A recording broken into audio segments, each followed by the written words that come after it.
Bueno, esta es la clase que nos faltó del viernes pasado. Voy a hacer un repaso y luego vamos a la parte que me interesa que ustedes vean en este video, que está relacionado con el tema de los flanqueadores, con estímulos compatibles e incompatibles y también el efecto Stroop. Pero para eso empezamos con un repaso sobre los principales temas basados en la primera clase sobre atención. Entonces, podemos decir que la atención es el proceso cognitivo de poder concentrarse o enfocarse o poner atención en un estímulo externo específico y poder seleccionar esos estímulos a los cuales nosotros le ponemos atención.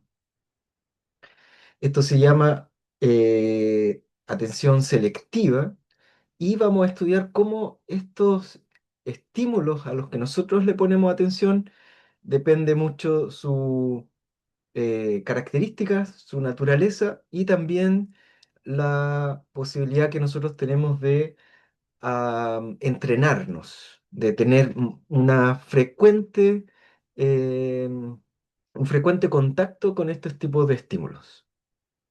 Entonces, principalmente podemos decir que la atención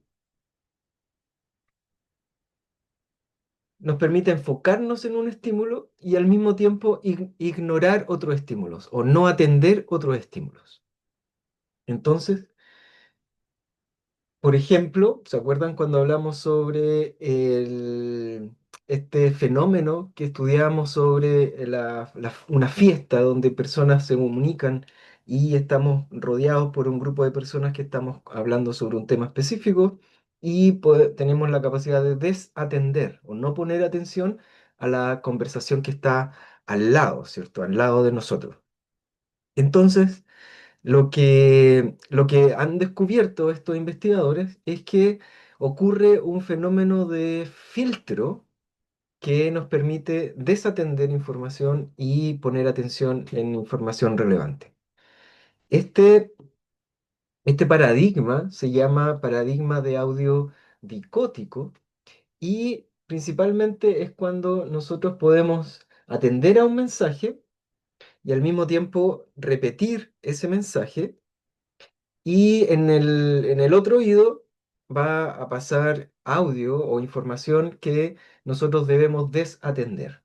Entonces la pregunta es, ¿cuánto de esta información se filtra cuando nosotros estamos atendiendo por un oído y desatendiendo por el otro? Lo que hemos visto es que hay ciertas características de la tarea que nos permiten poner atención y repetir la información que estamos escuchando por otro lado, por un lado, y por el otro lado nos van a hacer pasar un audio con ciertas características. Y lo que sabemos es que un mensaje, eh, este mensaje que se pasa por un oído, al que nosotros estamos atendiendo y al que estamos repitiendo además, que es un fenómeno que le llamamos oscurecimiento o ensombrecimiento o shadowing, que es principalmente poner atención y para saber que estamos poniendo atención es repetir lo que estamos diciendo. Entonces, esta repetición oral requiere un enfoque de atención, ¿cierto? Necesitamos poner atención para repetir. Y en consecuencia no se presta atención al oído ignorado, ¿cierto? A los sonidos ignorados. Y la pregunta sigue ahí dando vuelta, ¿cuánto de eso nosotros podemos atender? Lo que sabemos es que dejamos de atender a la información específica, o sea, el significado de las palabras, pero sí tenemos alguna información en relación a las características del sonido, ya sea estímulos, por ejemplo, el tono de la voz, si es hombre o mujer. Algunas personas dan a entender que entendieron que se cambió el idioma en el cual estaban hablando, especialmente cuando esos idiomas son conocidos. Em, también pueden darse cuenta cuando aparece el nombre de ellos, ¿ya? O cuando hay un estímulo que es saliente, o sea, que sobresale al resto. Entonces, esta escucha dicótica nos permite entender que existen fenómenos de atención a los cuales nosotros podemos llamar eh, eh, inatendidos o no atendidos, y aquellos fenómenos de esos sonidos del lenguaje o que estamos poniendo atención, que serían los estímulos atendidos. Lo que sabemos también es que ah, tenemos siempre más preguntas de las respuestas que nos entregan estos experimentos, como a qué estímulos ponemos atención, a qué nivel del procesamiento decidimos que atendemos, ¿ya? Si es tempranamente, desechamos la información no atendida, o algo de esa información no atendida pasa por algún filtro que nos permite tomar alguna decisión de forma tardía. Y también la pregunta de qué es lo que pasa con estos estímulos que no son atendidos. Entonces, ¿qué pasa con esto que no atendemos? Por ejemplo, cuando he retenido el mensaje, ¿cuánto es retenido el mensaje que no es atendido? Por ejemplo, las propiedades físicas. ¿Ya? Los participantes en la escucha dicótica pudieron poner atención a la tonalidad, si el tono era agudo o grave. Y también notaron que estos investigadores notaron que el significado del mensaje era muy difícil de retener. Cuando había un cambio de lenguaje, también era difícil de retener, excepto cuando los participantes eran bilingües o tenían alguna cercanía con el otro lenguaje. Y también les pusieron mensaje en reversa. O sea, les dieron vuelta el mensaje y tampoco se dieron cuenta que el mensaje estaba con un sonido al revés. Entonces pareciera ser que los mensajes no atendidos se filtran muy temprano en el procesamiento sensorial, o sea, sus características físicas los eliminan de el procesamiento final. Sabemos también, y lo vimos en la clase pasada, que hay ciertos investigadores que, tomando en cuenta esta escucha dicótica, lograron crear ciertos modelos que filtraban la información, y voy a hablar en este caso de dos modelos muy importantes. El primero es de Donald Broadbent, lo vimos en la última clase, y este investigador propone un modelo de filtro donde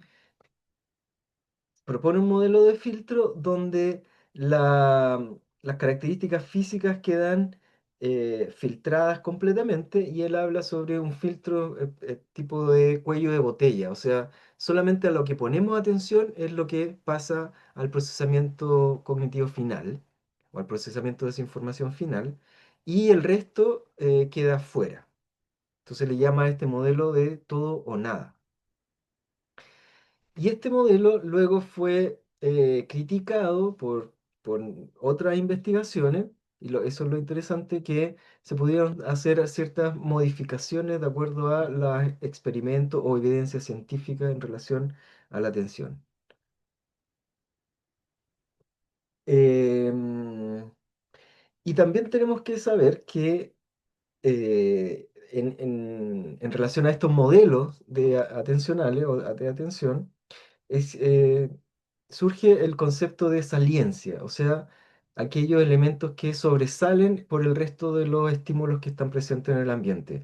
Por ejemplo, cuando una letra eh, tiene otro color, o cuando es más grande que otras, entonces sobresale. Y, y esta saliencia típicamente surge en los contrastes entre los ítems y los vecinos eh, en los cuales están relacionados. Por ejemplo,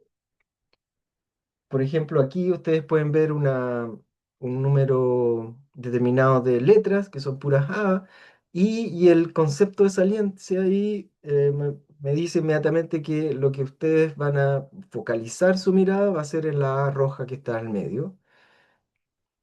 Y la característica de esto es que, es que también,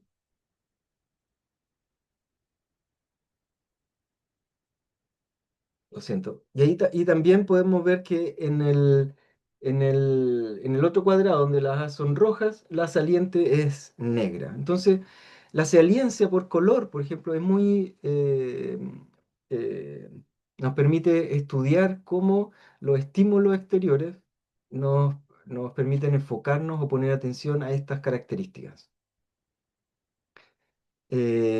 Cuando hay un contraste evidente con los vecinos, nosotros le ponemos más atención a ese elemento.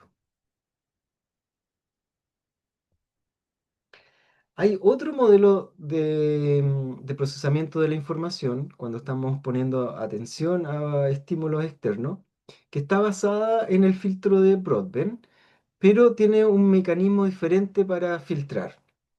Primero que todo, no es un filtro de todo o nada, este como de Broadbent, que lo desatendido se elimina, sino que trabaja con un concepto llamado atenuador o de atenuación, que significa que ese estímulo que no está siendo atendido, de igual forma entra en el procesamiento y cuando es necesario que sus características sean procesadas, van a entrar en juego con el estímulo que sí le pusimos atención. Entonces, este modelo se llama modelo atenuador de Treisman y nosotros lo vimos en clases principalmente como opuesto, no, no opuesto, sino como en comparación con el modelo de Broadbent. Ambos son modelos de procesamiento temprano. O sea, procesamiento temprano es de Broadbent y de Traceman. Y también vimos otros dos modelos que son de modelamiento tardío, que también está en la clase pasada. Pero voy a ver ahora estos dos modelos porque son importantes para entender qué es lo que está pasando en otros experimentos. Entonces, finalmente tenemos estos dos modelos. ¿Ya? Ustedes pueden ver ahí el modelo de Broadbent y el de filtro de Broadbent y el modelo de atenuación de Traceman. Y lo que podemos ver aquí es que ambos son modelos de procesamiento temprano de la información, pero uno, que es el como cuello de botella de Broadbent, es de todo o nada, y el de Traceman es que este mensaje que está atenuado posteriormente va a ser evaluado. Entonces, cuando se analiza un mensaje atenuado, cuáles son los elementos que están afectando ese procesamiento? Principalmente lo que está afectando el procesamiento es el contexto donde se dan estos estímulos y también se habla del procesamiento semántico de las palabras, o sea, cuando ya sabemos el significado de las palabras y si ese significado es relevante para tomar decisiones finalmente, se habla sobre la atenuación de los elementos físicos para tomar una decisión ya en una forma ya más posterior. Entonces esos son grados de atenuación. No entra, toda esa información no es atendida inicialmente, pero en el procesamiento se puede poner, poner atención a eso. Y se habla también de cómo estos elementos semánticos ya exceden un umbral específico. O sea, cuando aparece nuestro nombre, por ejemplo, necesita un umbral muy pequeño para ser activado y tomado en cuenta, versus palabras que no tienen mucho sentido en el contexto pasan desapercibidas. Entonces, esa es como la introducción. Nosotros hablamos sobre esos modelos en la última clase.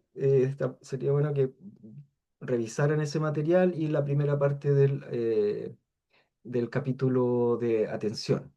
Entonces, ahora voy a hablar de dos temas. Uno de los flanqueadores, o los flankers, y sobre el efecto Stroop. Y eso es este video más cortito. Y voy a mandarles también un video en relación a el resto de la clase para que estén preparados para la clase de este viernes 14 de noviembre. Entonces, ¿qué son los flanqueadores? Los flanqueadores, las tareas de flanqueadores o tareas de compatibilidad se crearon para determinar cómo em, cómo los estímulos externos nos demandan nuestra atención cognitiva, o sea, que nos demandan que tienen una carga cognitiva y que afecta a nuestra atención. Y hablamos de flanqueadores cuando queremos explicar cómo cuando ponemos atención y nos piden explícitamente que pongamos atención a a un estímulo específico, los elementos que están alrededor de ese estímulo específico también entran en el procesamiento y pueden em, influir en la forma en que nosotros procesamos esos estímulos. Y podemos hablar de ciertas reglas. Por ejemplo, cuando la carga cognitiva es baja, los estímulos que son irrelevantes o que los flanqueadores, los que están alrededor del estímulo que estamos focalizando, son procesados.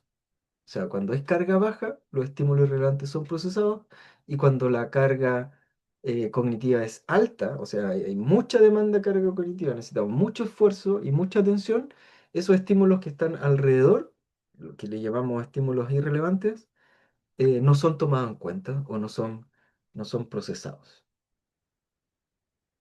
Entonces, por eso hablamos sobre recursos cognitivos, sobre carga cognitiva y los estímulos irrelevantes para la tarea que se le está pidiendo a los sujetos. Lo que sabemos es que los recursos cognitivos se refieren a la idea de que una persona tiene una cierta capacidad cognitiva, lo hablábamos en clase, como si tuviésemos un balde, un contenedor, y que ese contenedor, que está, uno se imagina que está vacío, cada vez que hace una tarea se va llenando con información y que está siendo procesada. Entonces, la carga es porque se pone más carga, más información en el sistema de procesamiento de los estímulos. Y que esta carga cognitiva es la cantidad de recursos cognitivos de una persona. O sea, como cuando procesamos el lenguaje, ya lo llevamos a la memoria, procesamos distinta información semántica, pragmática, información sintáctica, gramatical, ¿cierto? Del lenguaje, por ejemplo. Y cuando ese procesamiento, por ejemplo, estamos aprendiendo una segunda lengua, es muy difícil, lo que hacemos es enfocarnos en esa tarea y tratar de evitar cualquier distractor que esté a nuestro alrededor. Entonces, la carga cognitiva es la cantidad de recursos cognitivos de una persona que se necesitan para llevar a cargo una tarea cognitiva en particular. Entonces, podemos tener tareas de baja carga y tareas de alta carga o de gran carga. Tareas de baja carga principalmente son tareas fáciles y tareas que han sido entrenadas. O sea, tenemos mucho contacto con esa tarea y muchas repeticiones de hacerla. Y las tareas de gran carga cognitiva es cuando la tarea, cuando pueden ser a veces como dos tareas al mismo tiempo, estamos haciendo varias tareas al mismo tiempo y esas tareas son nuevas o están cambiando y son dinámicas, entonces hablamos de tareas de gran carga. Y aquí tenemos una ilustración que nos habla sobre eh, como una metáfora o una analogía de lo que pasa con nuestros recursos cognitivos. Entonces, en el lado izquierdo, ustedes pueden ver aquí en el lado izquierdo, que simboliza una especie de contenedor, ¿cierto? Y este contenedor, en el lado izquierdo, podemos decir que son principalmente por tareas fáciles o que son recurrentes o que han sido entrenadas y que ocuparían un espacio determinado, ¿ya? Un espacio determinado en en el total, en el todo de la carga cognitiva, y eso significa que pueden quedar, o que van a quedar, aquel espacio de la carga cognitiva disponibles para procesar otros estímulos. Esa es la idea detrás de de la carga cognitiva y de los recursos cognitivos. O sea, cuando la tarea es fácil, es básica, usamos cierto espacio de nuestra carga cognitiva y el resto está disponible, ¿ya? Versus una tarea que necesita mucha atención y nuestra atención debe estar enfocada en esa tarea, entonces no quedarían recursos disponibles para procesar otra información que esté en el ambiente, ¿ya? Entonces, cuando hacemos una tarea fácil, eventualmente nos podemos distraer con otros estímulos que están a nuestro alrededor. Y en clase yo hablé sobre cuando uno va manejando por una calle conocida, lo más probable, o una carretera conocida que uno hace todos los días, ya maneja las curvas, sabe dónde, en qué kilómetro va a aparecer tal cosa, no sé, un negocio o, no sé, la bencinera, y va más o menos planificando el viaje. Tenemos la posibilidad de ver o de poner atención a ciertos estímulos que están a nuestro alrededor. Ya, las vaquitas que están pastando, los caballos que están ahí en la pesebrera o en el paisaje, los tipos de árboles que están plantados, ya, principalmente información que no es relevante para tener una conducción normal por un camino. Pero cuando ese camino es nuevo, cuando hay un desvío de la trayectoria, lo más probable es que dejemos de atender a las vaquitas y a los caballos que están en nuestro camino y nos enfoquemos principalmente una, en una tarea, en la tarea de sobrellevar este nuevo camino, ¿cierto? Que está del desvío. Entonces, hay un experimento muy interesante que yo lo vi en la clase, pero lo vimos muy rápido y ahora lo voy a explicar con más detención. Esta se llama compatibilidad de flanqueadores. Se llama así porque se le pide a los sujetos que pongan atención a un estímulo, en este caso aquí las A's, ya voy a poner con un puntero. Aquí el estímulo que se le pide a las personas es que se focalice en este es el target, ¿ya? Que se focalice en esta letra que aparece aquí al medio. Y de acuerdo a a esa letra que aparece aquí al medio, tomar una decisión, tomar una postura. Y vamos a decir que es compatible, el flaqueador es compatible cuando, em, cuando lo que se le pide a los sujetos es que aprieten ya una tecla específica, en este caso la Z, que aprieten la Z, cuando aparece en el centro la letra A o la letra B. ¿Ya? Entonces tenemos, cada vez que aparece la letra A o la letra B, ¿ya?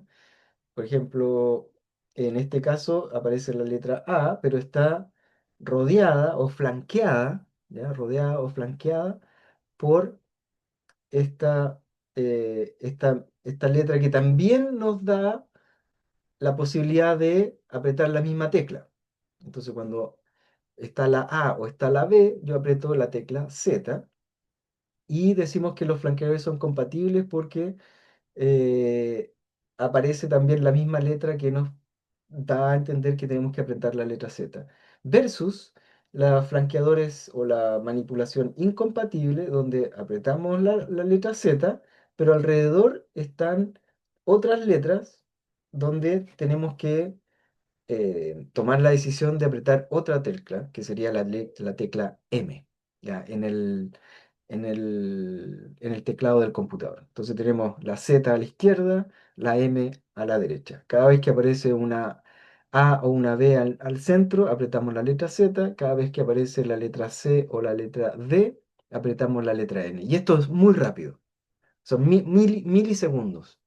Y se mide accuracy, que es acierto, qué tan correcta es la respuesta, y también se mide tiempo de respuesta.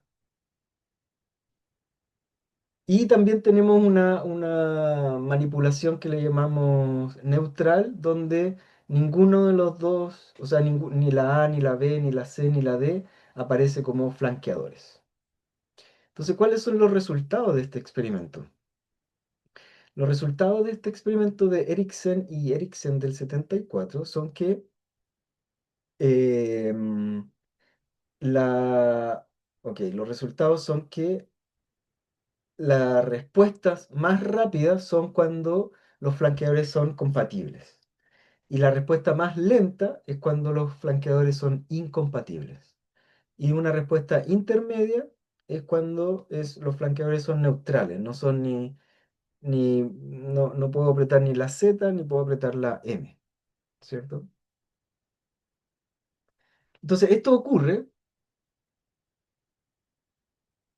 porque el flanqueador incompatible provoca una respuesta que es diferente de la que se requiere para el target.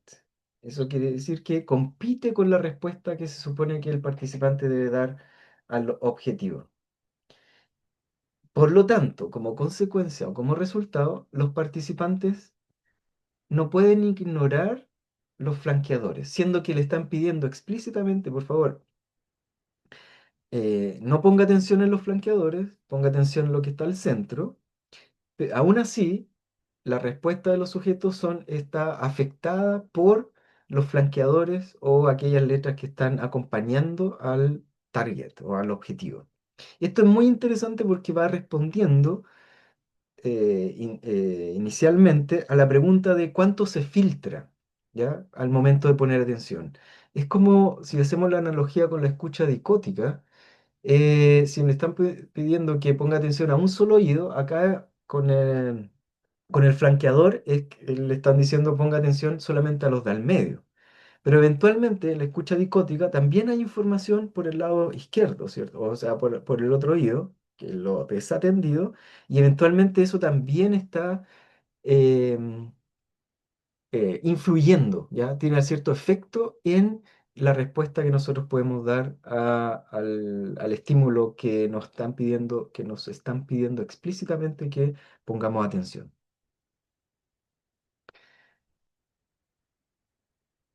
Y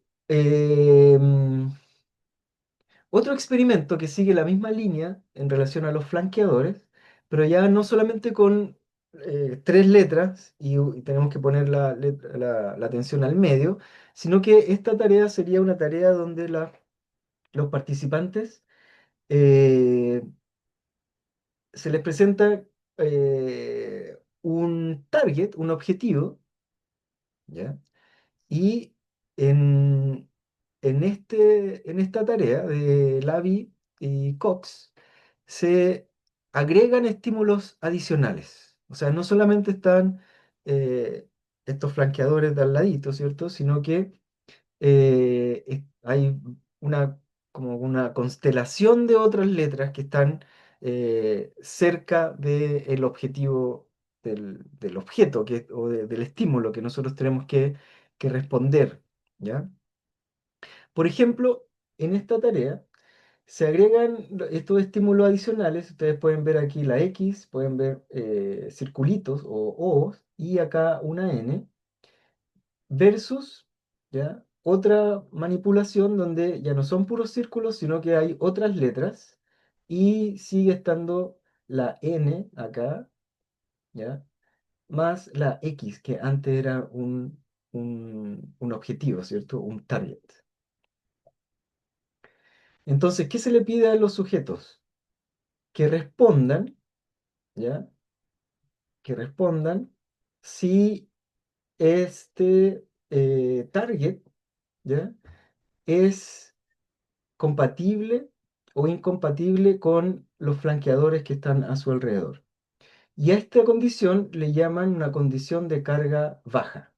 O sea, es muy fácil ya relacionar o asociar la X con la N cuando hay muchas O alrededor, o sea, o cerca o cercana, versus una condición de carga alta donde ustedes se pueden dar cuenta que son muchas letras, entonces hay que poner mucho más atención y luego poner atención en el flanqueador, que sería la N. Qué es lo que obtuvieron estos como respuesta, como resultado? Es que dependiendo de la carga cognitiva, ¿ya? De la carga que me demanda hacer la tarea, voy a tener distintos tipos de respuestas.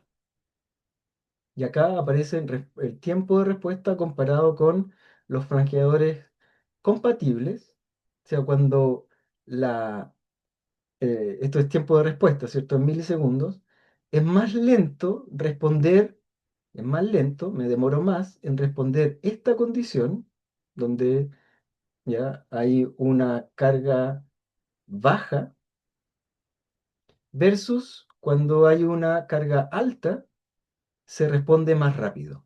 Y uno dice, ah, pero esto es como contraintuitivo, si es más difícil, me debería demorar más, versus si es más fácil, me debería demorar menos. Pero lo que pasa aquí con el tema de la carga cognitiva es que como queda, ¿ya? Con la idea esto de que cuando es fácil, queda espacio disponible, quedan recursos cognitivos disponibles, puedo distraerme con información que está a mi alrededor. Y eso es lo que pasa en esta tarea. O sea, cuando le piden que se focalice en la X acá, por ejemplo, que busque la X, se distrae, como es más fácil, se distrae y se demora más en contestar, versus una tarea alta donde tiene que evaluar eh, otras letras que están presentes, se demora menos porque no se distrae o no hay posibilidades de que esté poniendo atención a otros elementos que están a su alrededor. Esto es muy interesante porque da a entender que esta teoría de las cargas cognitivas y los recursos cognitivos es relevante al momento de teorizar o hacer modelos en relación al procesamiento de atención en la cognición. Y los resultados de este experimento indican que el flanqueador incompatible N se demoró más en su respuesta en la condición de carga baja. O sea, cuando hay carga baja, tengo más recursos disponibles y me distraigo o pongo atención en otro elemento y me demoro más. Versus cuando la carga es alta y el N, el flanqueador que está ahí alrededor, no desaceleró su respuesta en la condición de carga alta. O sea, como conclusión, no se tomó en cuenta como un elemento destacado, sino que se tomó en cuenta como el resto de elementos irrelevantes. Lo que significa es que los resultados indican que el flanqueador incompatible causa una respuesta más lenta en la condición de carga baja. ¿Y cuál es el flanqueador incompatible aquí? El N, ¿cierto? Son flanqueadores ya que están distrayendo o que son incompatibles con la tarea. Ok. Esto es importante saberlo para ver qué es lo que va a pasar luego con otros experimentos. Entonces, es muy importante saber sobre carga cognitiva, recursos cognitivos, tareas de compatibilidad de flanqueadores con carga alta y con carga baja. Y en relación a a los flanqueadores o aquellos estímulos que no son atendidos, pero que al mismo tiempo tienen un efecto en nuestra respuesta, está la tarea Stroop. Y esa tarea Stroop, que vamos a ver luego, tiene mucho que ver con estas tareas de compatibilidad. Por ejemplo, el efecto Stroop, que fue creado por un investigador de apellido Stroop, por eso se llama así, demuestra cómo un estímulo irrelevante, o sea que nos piden explícitamente que no pongamos atención, puede capturar la atención de los participantes, porque estamos muy acostumbrados o porque estamos altamente entrenados en relación a esos estímulos irrelevantes. Por ejemplo, el significado de las palabras. ¿Ya? Cuando le pedimos a los sujetos en el efecto Stroop que diga el nombre del color de la tinta con la cual están escritos los nombres de los colores, lo que va a pasar ahí es que va a haber una competencia entre nombrar el color de la tinta versus nombrar o decir el color o leer la palabra que aparece en la pantalla. Por ejemplo, Se hizo una investigación donde se le pidió a los sujetos que dijera el color de las figuras geométricas y se les tomó el tiempo de respuesta. Entonces aquí decían rojo, azul, amarillo, naranjo, violeta y así continuamente, ¿ya? No tuvieron ningún problema, todos, ¿ya? Respondieron la tarea, pero luego se les pidió que hicieran la misma tarea, pero cuando se les presentaron palabras. Ya aquí, entonces ustedes pueden ver que está la palabra amarillo, está la palabra rojo, está la palabra azul, púrpura, que son nombres de colores, pero la tarea es nombrar el color de la tinta para estas palabras. O sea, aquí donde dice amarillo deberíamos decir azul, este es un naranjo, ¿no? Entonces decía azul, naranjo, eh, verde, amarillo, rojo. Entonces, la interferencia, ¿qué es lo que encontraron? Es que las personas se demoraban un poco más eh, en aquellos colores y palabras que estaban compitiendo. Por ejemplo, aquí lo más probable es que alguien diga rojo o lo más probable es que alguien diga verde en vez de decir rojo, ¿ya? Porque va a leer la palabra y ahí se puede equivocar y se puede demorar más. Entonces, este efecto, el efecto Stroop, se produce porque los nombres de las palabras provocan una respuesta competitiva. Eso quiere decir que la respuesta es más lenta al objetivo, el color de la tinta. Em, y está interfiriendo, sería el nombre o la palabra que está escrita ahí. Este efecto Stroop en este efecto, los estímulos irrelevantes para la tarea son extremadamente poderosos. Quiere decir que tienen una fuerza que compite con la tarea misma. Y principalmente porque somos sujetos que estamos altamente entrenados y sabemos leer, leemos automáticamente. ¿Ya? Y es una práctica muy extendida. Y si es nuestra lengua materna, lo más probable es que lo hagamos de forma automática. Podemos leer de atrás para adelante, de arriba para abajo, de reverso. ¿Ya? Entonces somos altamente eh, eh, competentes para llevar a cabo la lectura de las palabras. Pero en la tarea nos están preguntando, nos están pidiendo que digamos el nombre del color. ¿Ya? Y ahí está esa competencia em, que llevan a cabo estos estímulos, ¿ya? Porque estamos hablando de atención y los estímulos que nosotros que le ponemos atención. Entonces, efecto Stroop y los flanqueadores, es muy importante que los conozcan, que sepan de ellos y que también están en relación con los modelos de atención y eh, con procesos de atención que vamos a ver en el próximo video en relación a, por ejemplo, la ceguera al cambio o la ceguera de identificar ciertos elementos que están presentes en un ambiente, ya que están presentes pero no están, o que no se pide en la tarea que le pongamos atención. Entonces vamos a ver ciertos fenómenos muy interesantes en relación a la atención en el siguiente video. Y muchas gracias a las personas que están viendo este video y espero que les sirva para estudiar también para el control que viene y la prueba final también, la prueba número 3. Entonces nos vemos en un próximo video y en la próxima clase del viernes.